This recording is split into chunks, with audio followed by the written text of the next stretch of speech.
Lucia Consul is teacher here with our weekly episode of voice series. It will be the last for this season that we will have both all of us a summer pause in which some time off, some intensive dedication to something else that I couldn't do during the winter and springtime, and it will be for this summer. I will go on with the presentation that I made for PEVOC14. I will repeat some concepts, but I'm asking you to make a leap of vision from what you probably have now on voice and voice production. So better to repeat, to start having a vision that can get closer to the point I'm having. So we'll go on. First, does voice production react to joint dysfunction far from the vocal tract? Look at this model.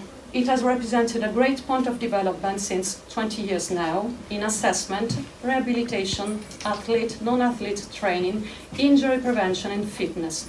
And it has grown much beyond this model that is not completely satisfying indeed, yet it is a reference into all the previous. So, back again with the model. And what this model has been into kinesiology and biomechanics, because it has been much more than just the model. It has been a way of starting studying movement that was not yet there at all.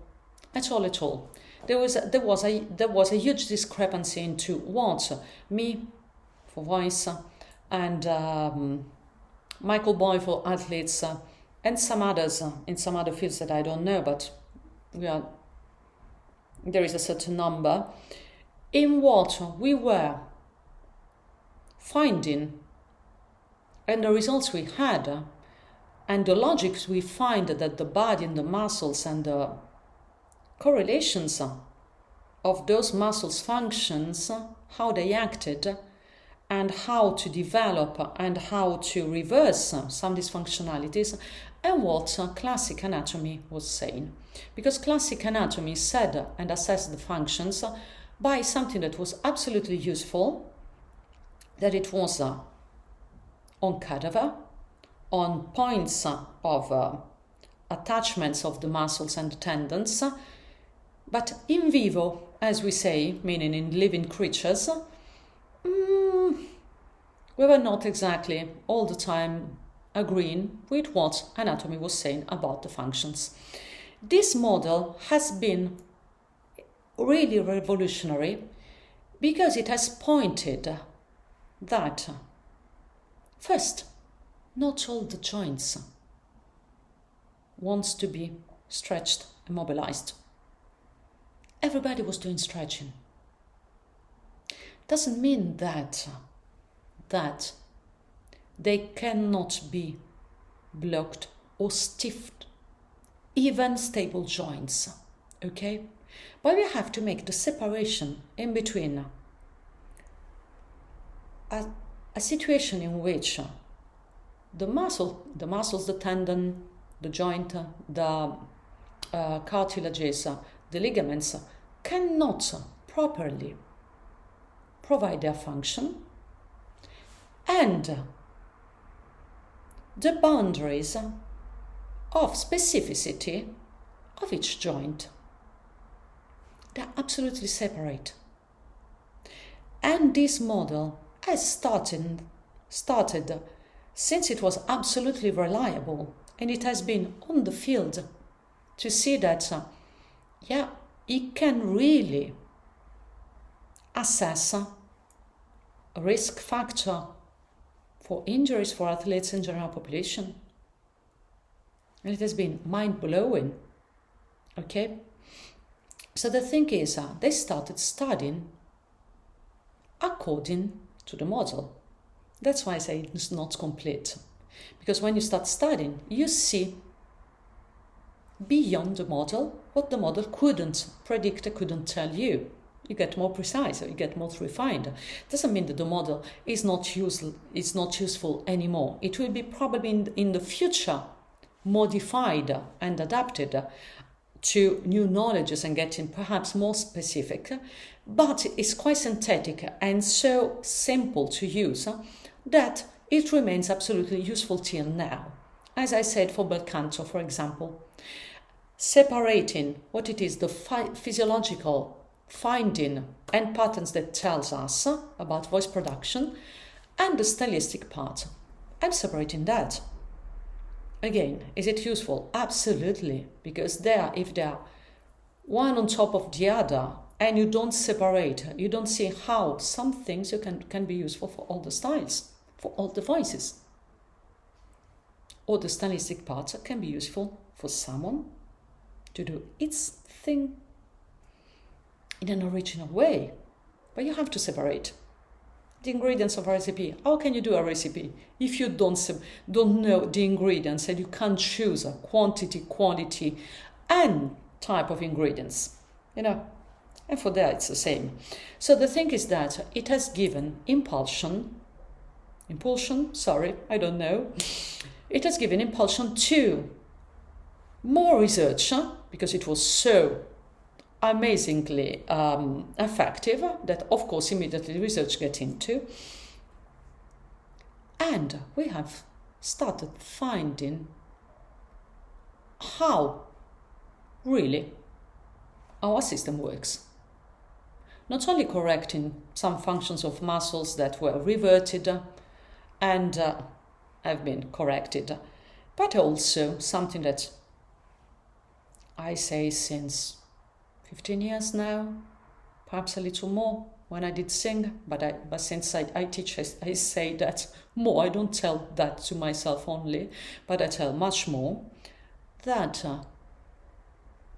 into movements, for example, into some exercises, you find a stabilization function of muscles that usually are not thought to be stabilizers.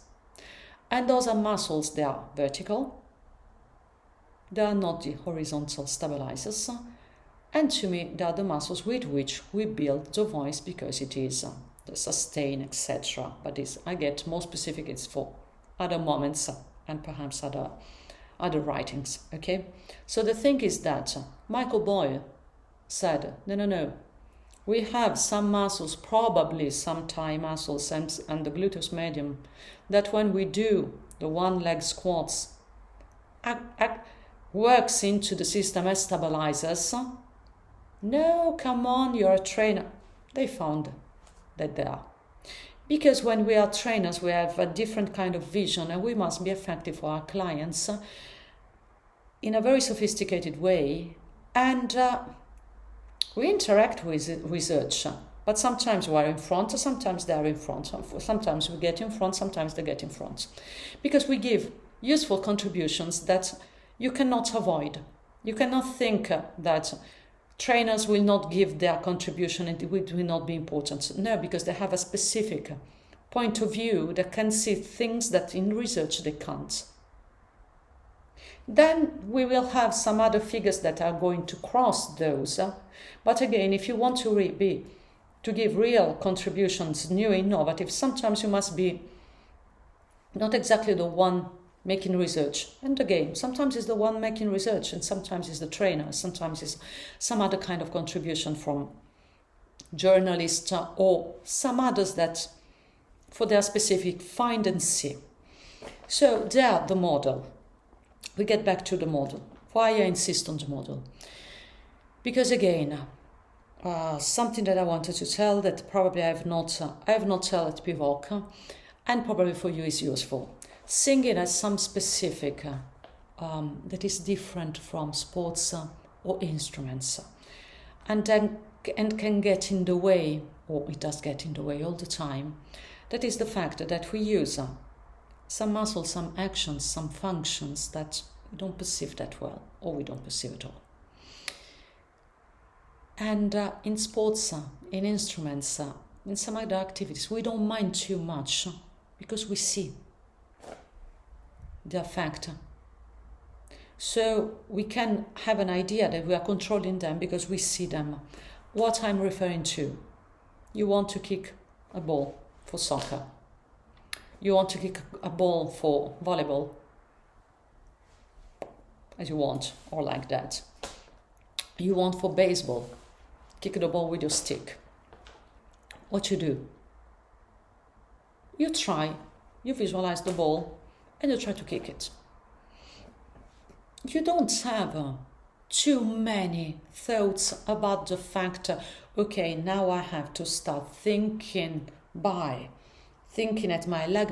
Will my leg move if I want to have my leg going toward the ball?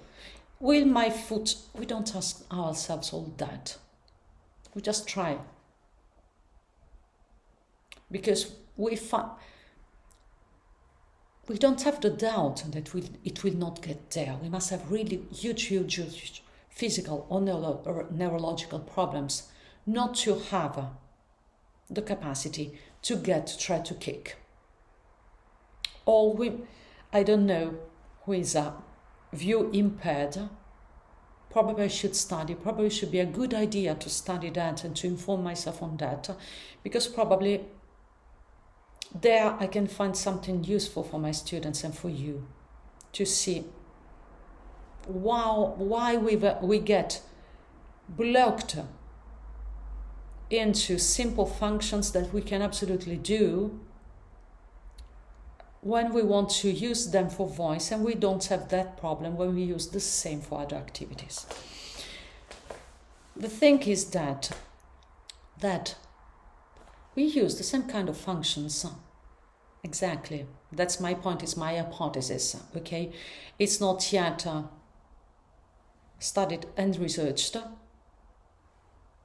but with my expertise, my experience, my results, my, point of view that starts being seen not that strange and not that not on point, we can say. Simply we use exactly the same for what?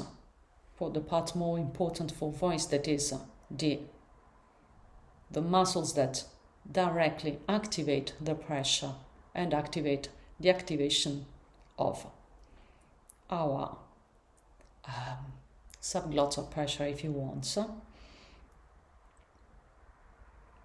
which are also those that we don't perceive.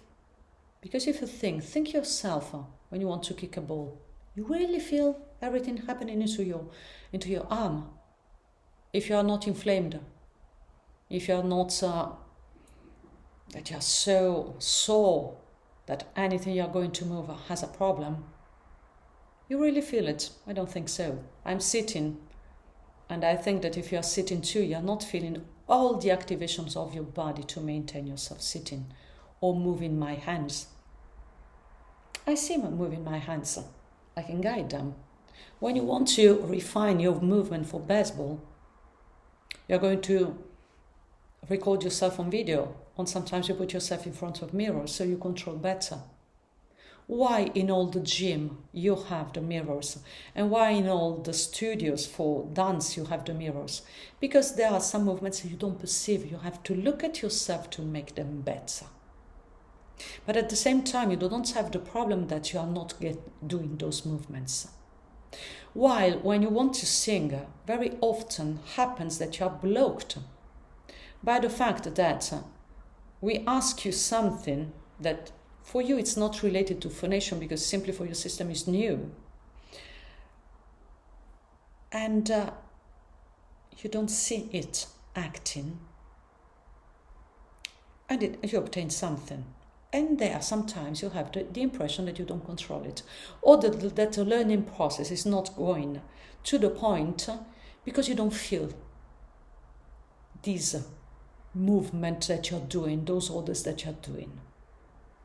But I would like you to realize that, first, exactly as with the ball, when you start playing, you see, and you're going to control by seeing how much distance with the ball, how your foot acted in reference to the ball.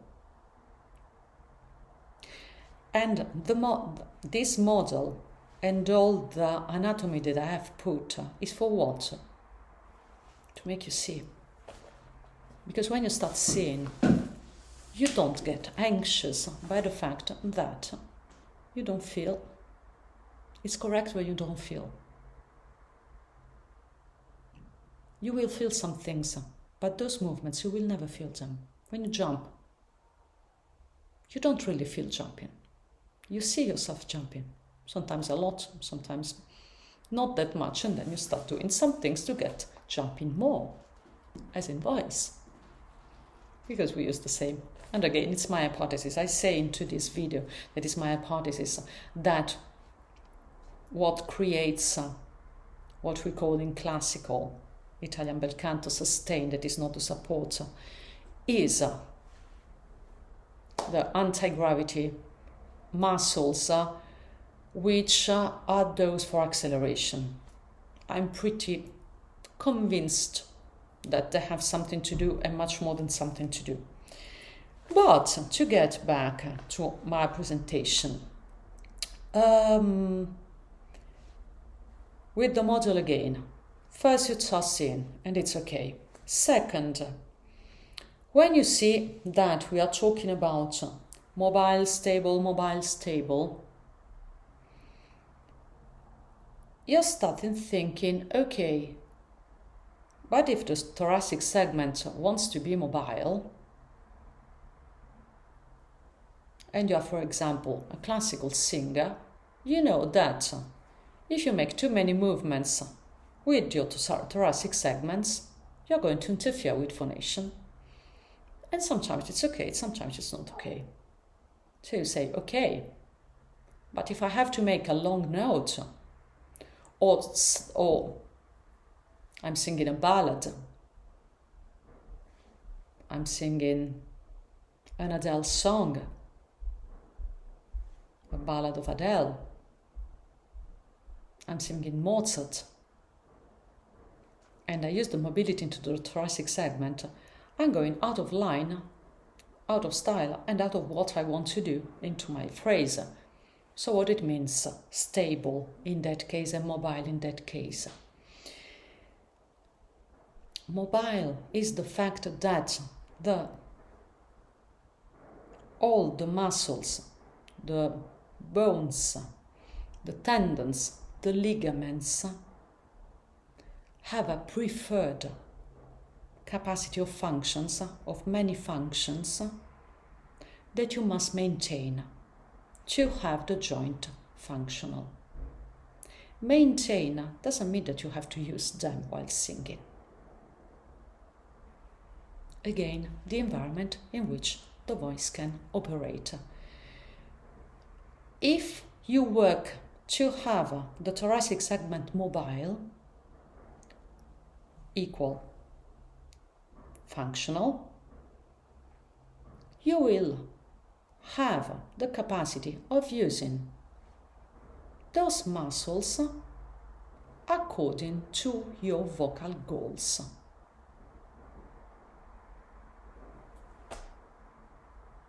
I repeat. If you have your thoracic segment correctly mobile, this means in a synthetic way that all the tendons, ligaments, joints, bones, if you want, because it's a joint in some sort, we treat it as a joint, muscles, aponeurosis, which are some fascia, the fascia usually also, because state of fascia affects muscle function and muscle function affects state of fascia. We can always take from one side or the other. In biology it's like that, so we have many tools and many capacities to intervene into a system. That's fantastic if you think about. If the thoracic is mobile, aka functional, it means that all are in quite good shape to be used For what?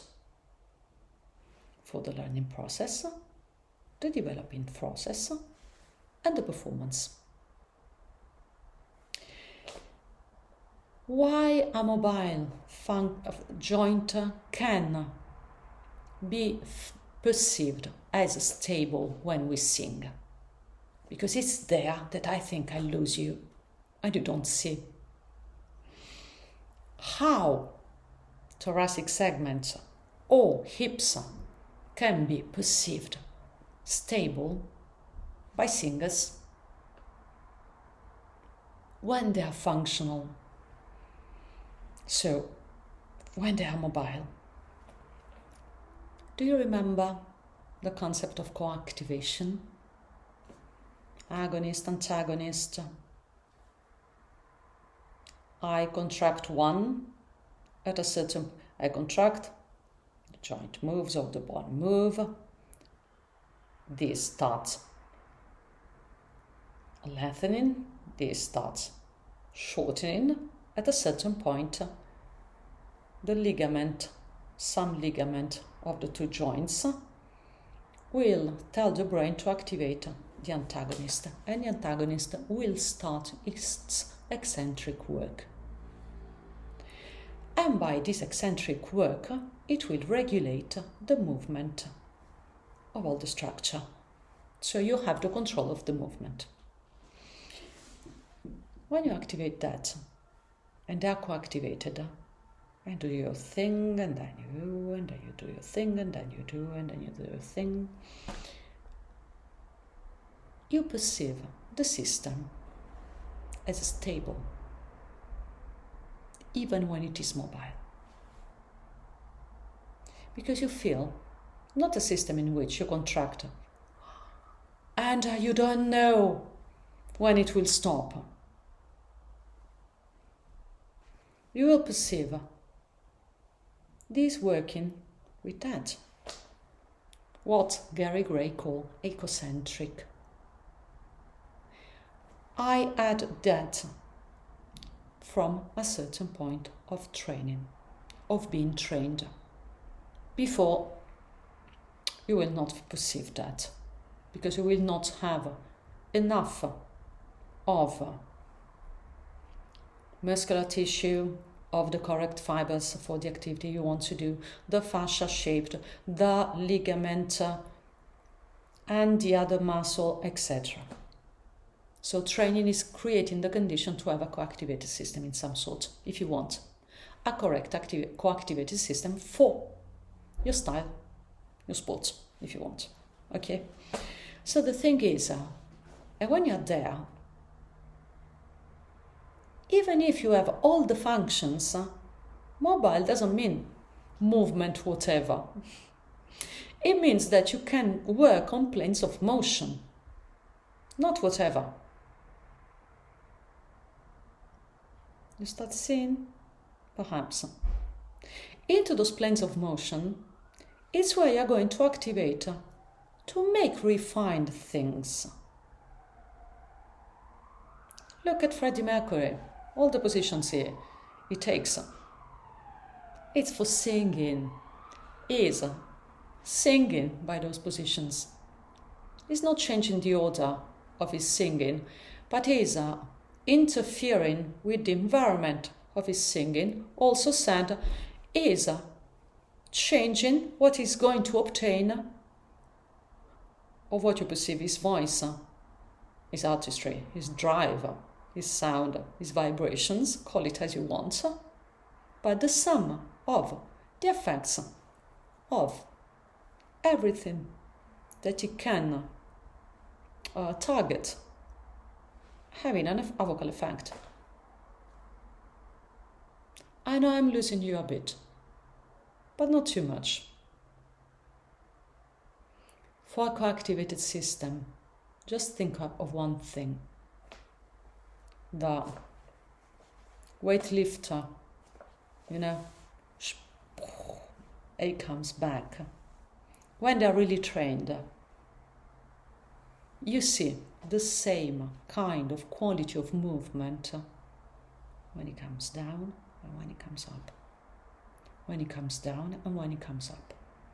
It becomes like if he had the same capacity of controlling, and it gets a different quality of movement with a mobility, a flexibility, a sort of a beauty into it, a softness into it, even when there is the effort. But it's never an effort that is going to, you see that, how can I say, you see the parts of the other muscle working together into that. I don't know if you can see that, but have a look. As the great players, you never see just one. Cristiano Ronaldo, when he jumps, he do his things. It's not like one not trained that he jumps and you feel the gravity that is coming down. The quality of the movement is of a perfectly trained, coactivated system. And you see both acting together. In singers you have that also, because we are a biomechanical system. Not only, but we are a biomechanical system. Have a nice summer. Enjoy. Tan, do whatever. See you in autumn.